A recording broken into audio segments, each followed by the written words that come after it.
Hi there. In August 1977, single-parent Peggy Hodgson called police to her rented home in Enfield after 2 of her 4 children claimed that furniture was moving and knocking sounds were heard on the walls.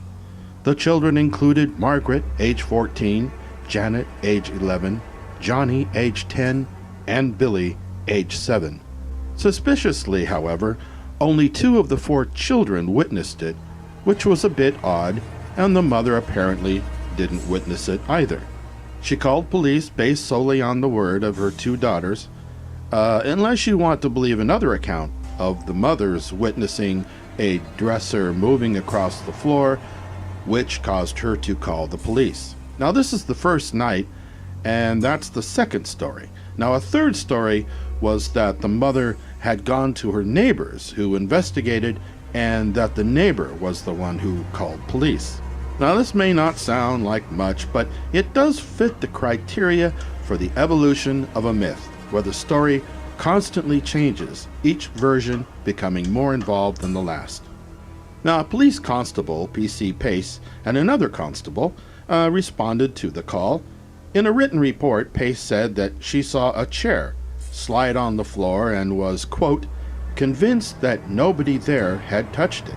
Now, this report later changed to her seeing it levitating off the floor, and still later her claims included allegedly witnessing demonic voices, loud noises, thrown rocks and toys, overturned chairs, and children levitating.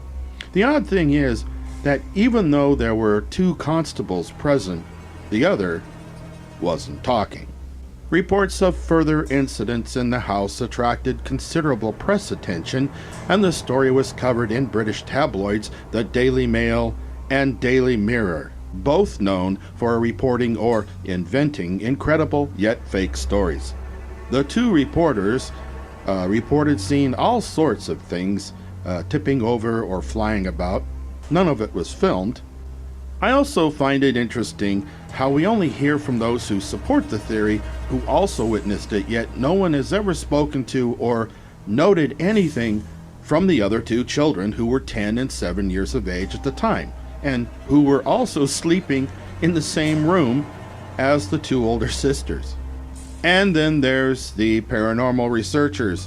Now, some members of the Society for Psychical Research, such as inventor Maurice Grosse and writer Guy Lyon Playfair, believe the haunting to be genuine, while others, such as professors of psychology Anita Gregory and John Beloff, were unconvinced and found evidence the girls had faked incidences for the benefit of reporters. Members of the Committee for Skeptical Inquiry include stage magicians such as Melbourne Christopher and Joe Nickel, who investigated the incidents and criticized paranormal investigators for being overly gullible, identifying various features of the case as being indicative of a hoax.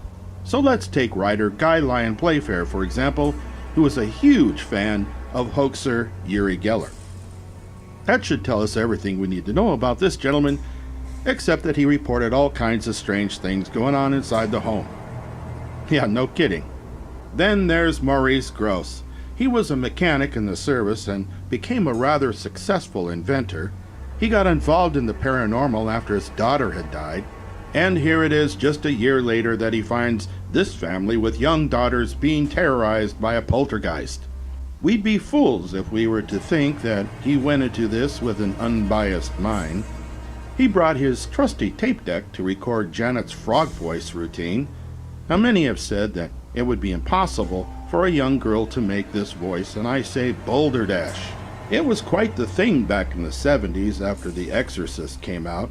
The throaty voice is actually easy to do. Janet did the same during a filmed interview. I watched it and could see her lips moving, even though it was described by some to be a disembodied voice. Then at one point, Janet was asked this. How does it feel to be haunted by a poltergeist? It's not haunted. Shut up. Oops. So it's not a haunting after all? A slip of the tongue, maybe? And finally, there's Janet's levitation. Something witnessed by many, or so it is said. There are skeptics that say that it just looks like she's jumping off the bed. Damn, where's the film crew when you need 'em? Odd how she wasn't levitated feet first, or face down, or straight up while on her back. It's lovely to see Mum and the other children getting in on the act. Here she is again being levitated, and here she is again. I guess they had to do this several times in front of the camera to get it just right.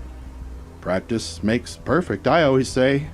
But in my opinion, this entire case is just the attention-getting antics of two girls and a gullible or deceptive bunch surrounding the situation, and nothing more. Thanks for watching.